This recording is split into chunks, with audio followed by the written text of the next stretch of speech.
Katika mambo hayo matano, mambo manne katika hayo wote ni mashahidi hapa. Kelele zake zimeanza kusikika hata kabla ya uchaguzi mkuu.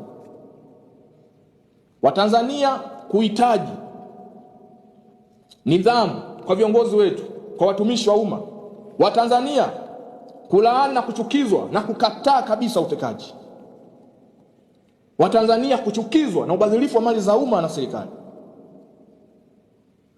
si ndio? Lakini Watanzania kudai katiba mpya. Hayo mambo manne kati ya matano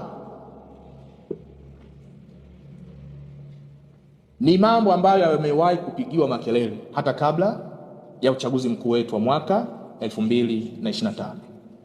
Jambo la mwisho, kama nilivyoliweka kuwa la mwisho, la kelele za Watanzania juu ya kuchukizwa, kulaani, kuumia vikali na raia kupoteza maisha, raia kujeruhiwa, mali binafsi na za umma kuharibiwa pamoja na kuibiwa, miundombinu yetu kuharibiwa. Hilo la tano limekuja wakati na baada ya nini? Ya zoezi la uchaguzi mkuu, si ndio? Kumbuka hili la tano matokeo yake yalianza siku ambayo wanaharakati waliibariki siku hiyo kuwa ndio utakuwa ni mwanzo maalum wa kufanya kazi yao ya kushughulika na matatizo manne niliyotanguliza hapo awali, kama umenisikia vizuri. Matokeo ya kile kilichofanyika Oktoba 29. Swali la kwanza, hatuoni kwamba tumeongeza ukubwa wa matatizo tuliokuwa nayo ndani ya taifa? Ama hatuoni kwamba tumeongeza idadi ya matatizo ndani ya taifa katika listi ya matatizo tuliokuwa nayo kabla ya Oktoba 29, 31?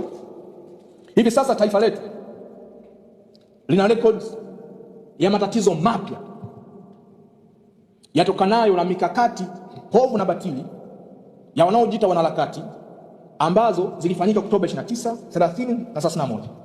Taifa letu sasa lina record ya maumivu makubwa ya vifo vingi vya wapendwa wetu. Taifa letu lina record ya majeruhi wengi. Taifa letu lina record ya uharibifu wa miundombinu mingi na mali binafsi na umma. Taifa letu lina record ya kurudishwa nyuma kiuchumi kwa Watanzania walio wengi. Taifa letu sasa hivi lina record ya hofu, kwani wapo ambao mpaka leo wanahisi yale yaliyotokea yanaweza kujirudia.